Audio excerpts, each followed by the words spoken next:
Have you ever had one of those days, no matter how much coffee you drink, you still cannot get enough, that your brain just won't turn on or it won't fully turn on? And you might find yourself like staring at the computer screen in this like dull, spaced out, struggling to focus, that heavy like brain fog that just makes the smallest tasks seem overwhelming.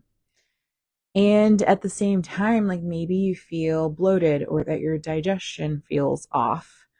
And that bloating, discomfort, the sluggishness, the heavy feeling after meals, it can drag you down. It can drag your mood, your energy for the whole day, and it can even affect you for a couple of days, right? And it's frustrating because most of us want to be productive. We want clarity. We want energy to tackle the tasks that we want to do and maybe the ones that we don't want to do so that they don't drag out as long. And it can be, again, really frustrating when it feels like your body and your mind are against you. So, what most people don't realize is that connection between the gut and your brain, that it's in a constant conversation. And that's called the gut brain connection, right? And there is a lot of things that can cause your digestion to struggle. But ultimately, when digestion is struggling, you're going to feel it in the brain fog, extra stress or irritability. You're going to feel that low energy. You could have even more anxiety or depression.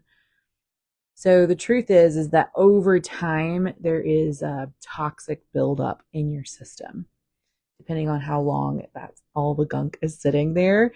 So from food, from stress, from environmental factors, it can build up in the gut. In Ayurveda, we call this ama, and it's undigested material that lingers in the system and it creates that heaviness, that fatigue, that mental cloudness.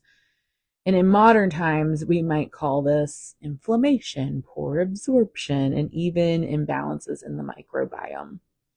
But whichever way we choose to call it, the effect is still the same. So your energy drops, your focus slips, your body feels sluggish, and so does your mind. But the good news is, are you ready? There is simple, natural ways to reset this connection. That your brain fog is not permanent, your digestive status of whatever is not permanent. Okay. So through gentle yoga poses, mindful breathing, meditation, yes, even meditation, and the use of essential oils, we can create calm in the body. And that will clear up that fog from the mind, and it will also lift up your energy. So yoga has known this truth for thousands of years. Many of the classic poses, especially like twists and forward folds, were actually designed to massage the digestive organs so that it could support that elimination. They recognized that those toxins being built up in the body were leading to chronic conditions. And they might not use that term at the time, but that it could lead to what we now know is it can lead to the autoimmune conditions. It can lead to a weaker immune system.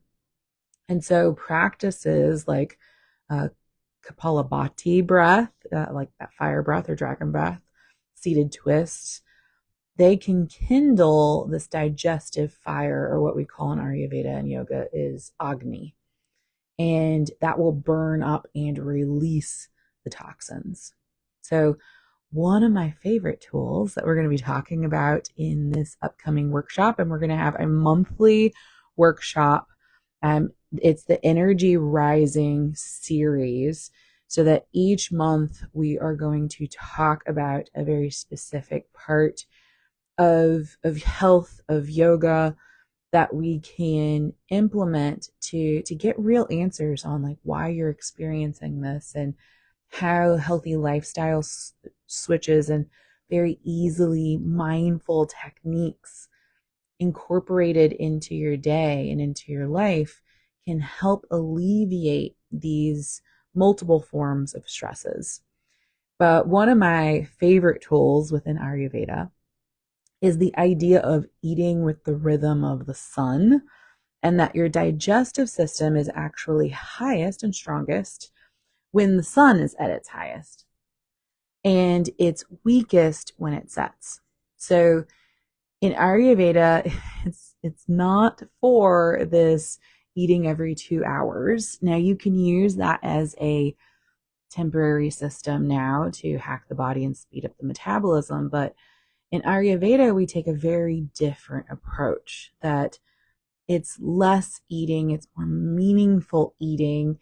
It's foods and using food as medicine. Okay, so the timing of the day, you might take notes, is breakfast happens from 7 to 9 a.m. That's your breakfast window. It's light, warm, grounding foods. It can be like spiced oatmeal, like cinnamon, which helps regulate blood sugar better, or stewed fruit. Lunch is going to happen from 11 a.m. to 1 p.m. So you would eat within that window. And you notice there's these gaps between meals because the digestive system needs time to take a break so that it's not constantly working. Lunch is your biggest meal of the day with utilizing Ayurveda. It's when, again, your digestive fire is at its strongest. It's going to be able to digest better. Dinner, and how I teach, is soup for supper. So we want to keep it light and soothing, soups, vegetables, khichdi. And this one shift, just eating in these windows, there's scientific studies that show that people will naturally lose weight or have less body weight when they eat at these timings. They can be eating the exact same food, the exact same calories all through the day. So again, this helps reduce stress on the digestive system. Now, I would love, love, love, love for you to attend this workshop series. We are purposely keeping the cost low. So early bird ticket is $25. It's 90-minute workshop. We're going to be doing yoga, meditation, breath work about this as well. And you'll be leaving with a lot of information. I'm actually working to put together a workbook, handout, resource that you'll be getting. And I mean, this resource not only is an accumulation of years and years of trainings, but it's also taking me a few hours to put this together for you all so that you have these resources so that you can start making these shifts without having to spend thousands of dollars to go to some of these trainings yourself. So I hope this is helpful. I hope that I'll see you there, if not for this digestive gut brain health workshop of energy rising, but maybe for the next one if you can't catch it this time. There is going to be a virtual option and, of course, in person. In person class size will be limited. So if you're not available here locally, or maybe you're at home with kiddos, that you can catch that virtual version as well. All right, I'll see you later.